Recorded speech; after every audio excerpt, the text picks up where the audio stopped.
हाय दोस्तों, आज मैं आप लोगों के लिए फिजिक्स का जो भौतिक विज्ञान का चैप्टर है गति, जिसको मैं आप लोगों के लिए आज लेके आया हूँ। देखिए, आपको अगर ये वीडियो अच्छी लगे तो लाइक, सब्सक्राइब और शेयर जरूर करिएगा, क्योंकि आपके लाइक और सब्सक्राइब तथा शेयर करने से ही हमें एक मोटिवेशन मिलता है कि हम वीडियो को और ज़्यादा बनाएं और ज़्यादा बेहतर ढंग से बनाएं। यदि वीडियो कुछ ना समझ में आए तो वो हमें कमेंट में ज़रूर लिखिए कि उस गलती को हम अपने आप में फिर दोबारा सुधार कर सकें। देखिए क्या है, बिना समय खर्च किए आपको ले चलते हैं पहले गति पे। देखिए गति क्या है, किसी वस्तु का स्थिर वस्तु के सापेक्ष समय के साथ उसके स्थिति में परिवर्तन। किसी वस्तु का स्थिर वस्तु के सापेक्ष समय के साथ उसके स्थिति में परिवर्तन गति कहलाती है। इसका मतलब क्या कह रहा है कि कोई वस्तु, मान लीजिए यहाँ पे क्या है, यहाँ पे क्या है, गुटका मान लीजिए यहाँ पे एक गुटका है और एक लड़का था।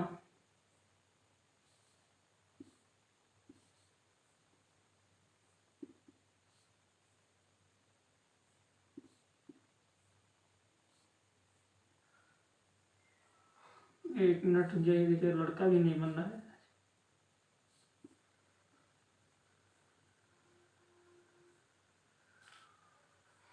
इसको मुझे इधर दौड़ाना है, दौड़ते दौड़ते किधर चला गया, रुक जाइए। इसको बनाने के लिए थोड़ा सा देखिए, यहाँ पे देखिए अब बन गया एक लड़का। देखिए एक, मान लीजिए कि एक लड़का है और यहाँ पे एक गुटका रखा गया है। गुटका मतलब पत्थर, एक बहुत बड़ा सा पत्थर जो क्या है, जमीन के साथ क्या है, स्थिर है, ये चल फिर नहीं सकता। एक लड़का यहाँ से सुबह 10 बजे 10 AM चलता है और कहाँ तक पहुँचता है, यहाँ पे चलते चलते ऐसे दौड़ते दौड़ते यहाँ पे पहुँच जाता है। वो भी कितने बजे, 1 PM पे। यानी एक लड़का था जो एक स्थिर वस्तु के सापेक्ष, ये वस्तु क्या है, ये गुटका क्या है, स्थिर है। इस स्थिर वस्तु के सापेक्ष यह गति करता है, इस तरफ जाता है दौड़ते दौड़ते यहाँ तक पहुँचता है और बीच में कितने 400 किलोमीटर की दूरी तय करता है। मान लीजिए 400 किलोमीटर की दूरी है। यह इस स्थिर वस्तु के सापेक्ष देखिए किधर गया, इस तरफ गया और यहाँ पे पहुँचा कितने बजे, 1 बजे। गया था 10 बजे, लेकिन दौड़ने चालू किया 10 बजे, पहुँचा कितने बजे, 1 बजे। लेकिन पहले इसकी स्थिति यहाँ थी, अब स्थिति कहाँ पे है, यहाँ पे है। देखिए बोला गया किसी वस्तु का स्थिर वस्तु, ये जो स्थिर वस्तु है, इस वस्तु के सापेक्ष समय के साथ उसके स्थिति में परिवर्तन। देखिए पहले 10 बज रहा था, फिर कितना बजा, 1 बजे। समय में कितने घंटे का परिवर्तन, 3 घंटे बाद ये कहाँ मिला, यहाँ मिला। इसके दौरान ये जो इसने यात्रा तय की, इसी को इसकी गति कहते हैं। देखिए परिभाषा से ही लेके चलते हैं, किसी वस्तु का स्थिर वस्तु के सापेक्ष समय के साथ उसके स्थिति में परिवर्तन गति कहलाती है। तो हम देखेंगे कि मान लीजिए एक वस्तु यहाँ पे क्या है, एक गुटका जो है स्थिर है, ये एकदम रुका हुआ है, जमीन से लगा हुआ है, ठीक। और उसके सामने, जस्ट उसके सामने एक लड़का था 10 बजे एक लड़का था। उसके बाद वह किसी भी चाल से चल रहा था और थोड़ी देर बाद जब हमने एक बार दोबारा दिखाई 1 बजे, तो वह लड़का कितने दूरी के तय कर चुका था, उस स्थित वस्तु के सापेक्ष देखा तो वह लड़का 400 किलोमीटर दूर हमको मिला। तो इसका मतलब क्या हुआ कि यहाँ से वह गुटके जहाँ गुटका रखा था, वहां से वह जो 400 किलोमीटर की दूरी तय की, वह उसके दौरान उसकी जो चाल थी वह क्या थी, उसकी गति। आपको गति समझ में आ गया होगा। अगर एक बार मैंने दोबारा देखिएगा, देखिए क्या है, एक स्थित वस्तु के सापेक्ष समय के साथ, देखिए पहले 10 बजे से 1 बजे के बीच में 3 घंटे का परिवर्तन हुआ। समय के साथ स्थिति में परिवर्तन, पहले व्यक्ति कहाँ था, गुटके के पास था, अब गुटके से कितनी दूर है, 400 किलोमीटर दूर। समय के साथ स्थिति में परिवर्तन क्या कहलाती है, गति कहलाती है। देखिए गति का मात्रक क्या होता है, आपको पता है कि गति का मात्रक क्या होता है, मीटर पर सेकेंड। गति का मात्रक क्या होता है, मीटर पर सेकंड। और देखिए गति का मात्रक होता है मीटर प्रति सेकंड।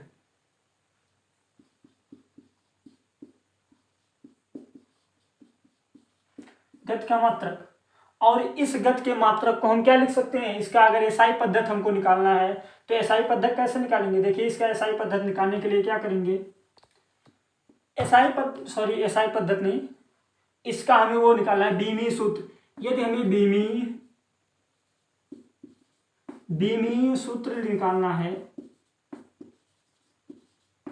बीमी सूत्र तो कैसे निकालेंगे। देखिए मीटर पर सेकंड है, मीटर पर सेकंड। अब देखिए बीमी सूत्र में 3 चीजें मिलता होता है, एल एम टी। एल का मतलब होता है लंबाई, एम का मतलब होता है द्रव्यमान यानी मास, और इसका मतलब क्या होता है, समय। देखिए एल का मतलब होता है लंबाई, एम का मतलब होता है द्रव्यमान, और टी का मतलब क्या होता है, समय।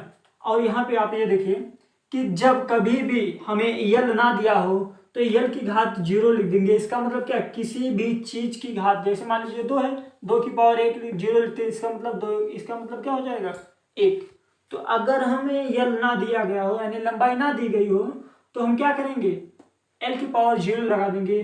और हमें द्रव्यमान ना दिया गया हो तो एम की पावर क्या लगा देंगे, 0 लगा देंगे। यदि हमें समय ना दिया गया हो तो हम एम की पावर क्या लगा देंगे, सॉरी टी की पावर क्या लगा देंगे, 0।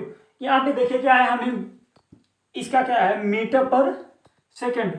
मीटर किस में नापा जाता है, आपको देखिए मीटर मतलब क्या होती है, एक तरह से दूरी। मीटर एक तरह से क्या होती है, दूरी। दूरी को मापने के लिए किसका प्रयोग किया जाता है, मीटर का। तो मीटर एक तरीके से क्या है, दूरी है। तो दूरी को हम किस चीज में नापते हैं, एल में। लेकिन देखिए यहाँ पे क्या है, ये मीटर है तो मीटर को दूरी से, सॉरी मीटर को किस में नापेंगे, लंबाई में। तो यहाँ पे देखिए क्या एम की कोई पावर है, नहीं है, 1 हो जाएगी। अब देखिए यहाँ पे क्या है, बटे एस, यानी बटे एस। एस किसका मात्रक है, मात्रक है समय का। तो इसको क्या लिखेंगे हम, समय के मात्रक को क्या लिखेंगे, टी। लेकिन ये देखिए आपने देखा होगा कि जब कभी भी 1/10 होता है तो इसको हम ऐसे लिख सकते हैं 10⁻⁻1। सॉरी ये नहीं, ऐसे नहीं हो सकता।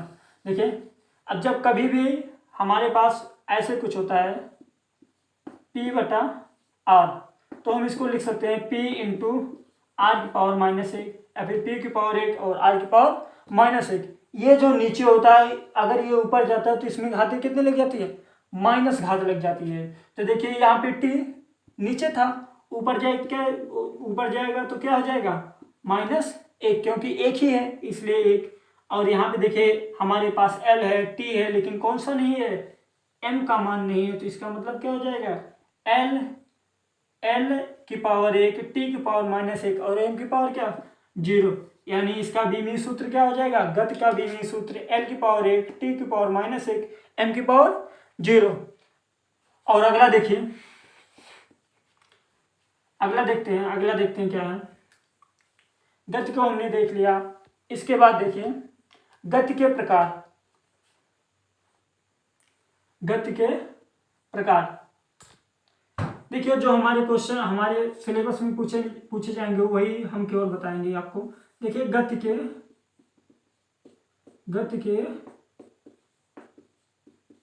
प्रकार, जो हमें पूछेगा वही केवल बताए आपको मैं बताऊंगा, और जो नहीं पूछेगा उसको बताने का कोई मतलब नहीं है, क्योंकि हमको बहुत डीपली नहीं जाना है, बस उतना ही पढ़ना है जितना हमको आ जाए, ठीक। देखिए गति के प्रकार में सबसे पहले एक होती है रेखीय गति। सबसे पहले रेखीय गति। नंबर 2 है, सबसे पहले रेखीय गति। नंबर 2 अनियमित गति। अनियमित गति।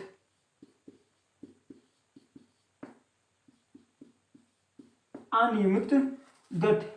और तीसरा है कंपन गति।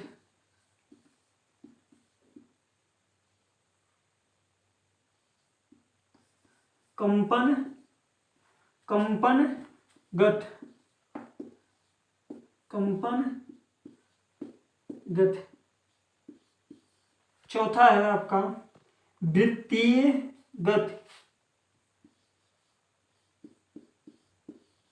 वृत्तीय गति। देखिए इसमें हमको बहुत सारा नहीं पढ़ना है, केवल हमको देखना है कि रेखीय गति क्या होती है, एक कंपन गति और एक क्या वृत्तीय गति। इसके बाद भी एक होता है कि एक समान वृत्तीय गति। इस सबको हमको पढ़ना नहीं है, केवल हमको यह जानना है कि गति में रेखीय गति क्या होती है और कंपन गति क्या होती है और ये वृत्तीय गति क्या होती है। और एक देखते दोलन गति होती है, दोलन, जो आपको बहुत जरूरी है, दोलन गति। एक क्या होती है, दोलन गति। सबसे पहले देखते हैं रेखीय गति क्या होती है। रेखीय गति देखिए वह गति होती है यदि कोई गतिमान वस्तु एक सीधी रेखा में गति करे। देखिए सबसे पहले देखते हैं कि रेखीय गति क्या होती है। रेखीय गति हमको केवल क्या पढ़ना है कि ये पढ़ना है दोलन गति, कंपन गति और रेखीय गति, एक वृत्तीय गति। या अनियमित गति कोई हो सकता नहीं है। देखिए रेखीय गति क्या होती है। रेखीय गति वह गति होती है जो एक सीधी रेखा में बार बार गति करे। मान लीजिए कोई व्यक्ति यहाँ से यहाँ तक गया, ऐसे ऐसे बार बार अगर इसी एक ही रेखा पे गति करता है, एक सरल रेखा पे जो गति होती है वो कौन सी गति कहलाती है, रेखीय गति कहलाती है। रेखीय गति वह गति होती है जो एक सरल रेखा पे क्या करे, गति करे, वो क्या कहलाती है, रेखीय गति कहलाती है। ठीक, देखिए रेखीय गति वह गति कहलाती है जो एक सरल रेखा पे गति करे, रेखीय गति कहलाती है। जैसे सड़क पे चलती हुई कार, आपने देखा होगा सड़क पर चलती हुई कार, चलती हुई कार, एक ऐसे सड़क है और इस पे कोई कार चल रही है, तो इसके द्वारा ये कौन सी गति होगी, ये रेखीय गति कहलाएगी। ठीक, ये क्या कहलाएगी, रेखीय गति। आपको रेखीय गति समझ में आ गया होगा कि जो गति एक सरल रेखा में होती है, एक सरल रेखा में जो गति होती है वह क्या कहलाती है, रेखीय गति कहलाती है। दूसरा देखिए क्या है, दूसरा देखिए क्या है, वृत्तीय गति। देखिए वृत्तीय गति, वृत्तीय गति वह गति है जो एक वृत्ताकार मार्ग पे गति करे। वृत्तीय गति वह गति होती है जो एक वृत्ताकार मार्ग पे क्या करे, गति करे, उसे वृत्तीय गति कहा जाता है। यदि कोई वस्तु वृत्तीय पथ पर गति करती है तो उसे वृत्तीय गति कहा जाता है। यदि कोई वस्तु वृत्तीय पथ पर गति करे तो उसे वृत्तीय गति कहा जाता है। जैसे आपने देखा होगा कि लट्टू एक ही बिंदु पर ऐसे ऐसे गति करता रहता है, ऐसे ऐसे गति करता रहता है, वह कौन सी गति करता है, वृत्तीय गति का उदाहरण है। आपसे अगर क्वेश्चन में पूछे कि लट्टू कौन से गति का उदाहरण है, तो आप क्या सिंपल सा आंसर देंगे कि लट्टू वृत्तीय गति का उदाहरण है। ठीक, वृत्तीय गति वह गति होती है जो एक वृत्तीय पथ पर क्या करे, गति करे। वृत्तीय गति वह गति होती है जो एक वृत्तीय पथ पर गति करे। अब देखिए क्या है तीसरा देखिए क्या है, कंपन गति। कंपन गति तीसरा क्या है, कंपन गति। यदि कोई वस्तु अपने मार्ग के किसी नियत बिंदु से इधर उधर, यदि कोई वस्तु अपने मार्ग के किसी नियत बिंदु से इधर उधर, देखिए कंपन गति क्या होता है कि मान लीजिए ये ना, आप एक वो ले लीजिए, कोई जार या फिर कोई बर्तन ले लीजिए। आपने देखा होगा कि इसमें यदि मान लीजिए इसमें 2 4 10 ऐसे वो कर दीजिए, रख दीजिए कंचे या फिर गोली, आप इनको ऐसे ऐसे हिलाने पे आप ऐसे ऐसे हिला देंगे, कुछ देखिए ये ऐसे टकराएंगे, ऐसे ऐसे ऐसे ऐसे ऐसे, इसमें आप ये आपस में लड़ने लगते हैं और ये क्या करते हैं, आपस में एक गति करने लगते हैं। इसका मतलब ये देखिए, ये जो आपस में ऐसे ऐसे करने पे जो गति करते हैं ना, इसी गति को क्या कहते हैं, कंपन गति। कंपन गति, या फिर इसको देखिए ऐसे के लिखेंगे कि यदि कोई गतिमान गतिशील वस्तु अपने मार्ग के किसी नियत बिंदु से देखिए यदि कोई गतिमान वस्तु अपने मार्ग के किसी नियत बिंदु से इधर उधर ऊपर नीचे, देखिए मान लीजिए कोई वस्तु यहाँ से गई, इधर गई, इधर गई, इधर गई, इधर गई, ऐसे ऐसे गति करती है, तो इस प्रकार की गति कौन सी गति कहलाती है? कंपन गति कहलाती है। ऐसी गति जो अपने मार्ग के एक नियत बिंदु से इधर उधर ऊपर नीचे दाएं बाएं गति करती हो, उस गति को क्या कहते हैं? कंपन गति कहते हैं। उस गति को क्या कहते हैं? कंपन गति कहते हैं। आई होप आप लोगों को समझ में आ गया होगा कि कंपन गति किसे कहते हैं। यहाँ पे देखिए अब क्या बचा है? दोलन गति। दोलन गति आपने झूला देखा होगा ना, ऐसे करके, ऐसे किसी मार्ग पर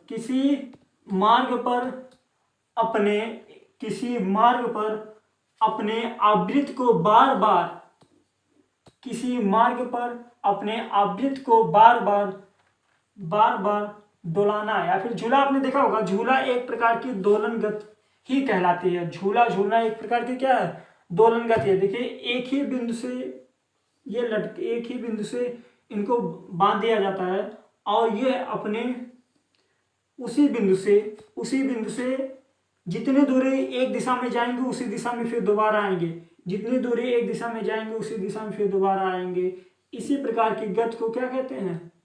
दोलन गति कहते हैं। देखिए पहले यहाँ से एक मान लीजिए एक आपने इस पे वो बांध दिया, ढीला जिसको बोलते हैं एक अक्कड़ बांध के आप ऐसे नचा देंगे ना, फिर इसी पे वापस आ जाए, फिर नचा दे, फिर वापस आ जाए, जो ऐसे गति करते हैं ना, आपने देखा होगा कि एक ऐसे लिए, मैंने एक रस्सी ले लिया, एक रस्सी बांधी और इसको ऐसे करके नचा दिया, तो ये ऐसे जो गति कर रही है, यही गति कौन सी गति कहलाती है? दोलन गति।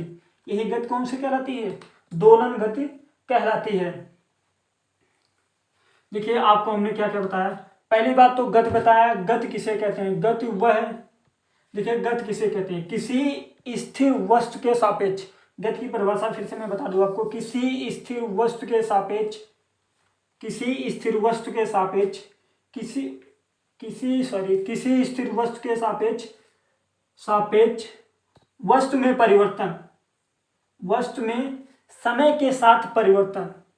वस्तु में समय के साथ परिवर्तन क्या कहलाती है?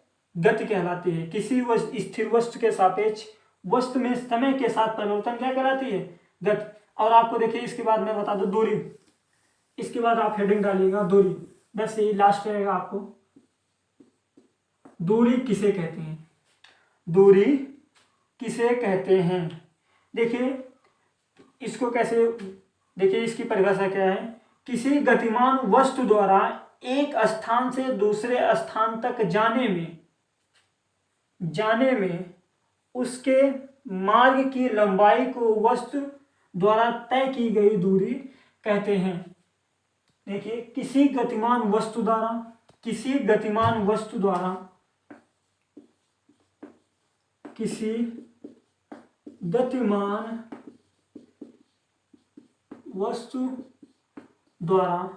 एक स्थान से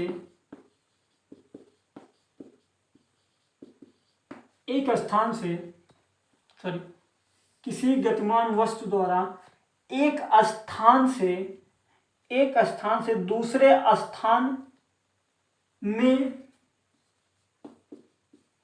एक स्थान से दूसरे स्थान में उसके मार्ग की लंबाई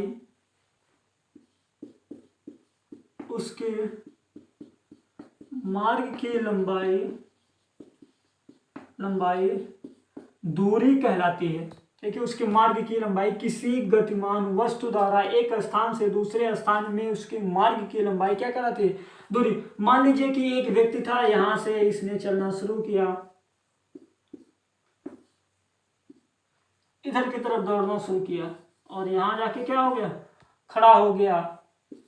ये क्या था? गतिमान था। किसी गतिमान वस्तु द्वारा उसके एक स्थान से दूसरे स्थान, जब ये यहाँ था, यहाँ पे ए बिंदु पे था और ये बिंदु से कुछ समय पश्चात बी बिंदु पे पहुंचा, तो इसके द्वारा ए और बी बिंदु के बीच की दूरी जो तय की गई ना, देखिए यहाँ पे मान लीजिए ये पहले ए बिंदु पे था, उसके बाद बी बिंदु पे पहुंचा, उस देखिए ए जो ए से बी तक पहुंचा ना, ए से बी तक पहुंचने में इसके द्वारा जो ये बीच का स्थान तय किया गया, यही इसकी क्या कहलाई, दूरी।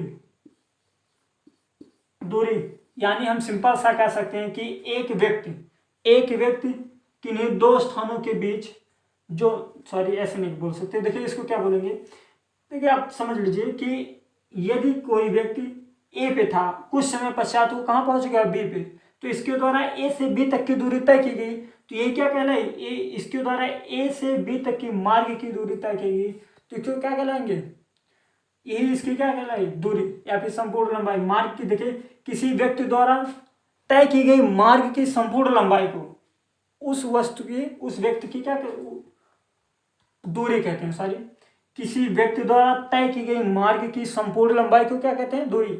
यह व्यक्ति यहां से बी तक गया, ए से बी तक गया, तो उसके द्वारा तय की गई दूरी क्या है, ए और बी के बीच की दूरी, यही क्या कहलाएगी, इसकी दूरी कहलाएगी। दूरी हम क्या कहेंगे, सिंपल सा परिभाषा, इसको आप इसको लिखिए या फिर ना लिखिए कोई फर्क नहीं पड़ता। दूरी के लिए एक सिंपल परिभाषा है, किसी व्यक्ति द्वारा तय की गई मार्ग की संपूर्ण लंबाई, यानी टोटल लंबाई को क्या कहेंगे हम, दूरी कहते हैं। अगर आपको ये वीडियो पसंद आए तो आप लाइक और सब्सक्राइब जरूर करिएगा चैनल को। देखिए आप लोग अगर लाइक सब्सक्राइब करेंगे तो मेरा भी मोटिवेशन थोड़ा बहुत बढ़ेगा और मैं भी और भी अच्छे से बनाने का प्रयास करूँगा। थैंक यू, धन्यवाद।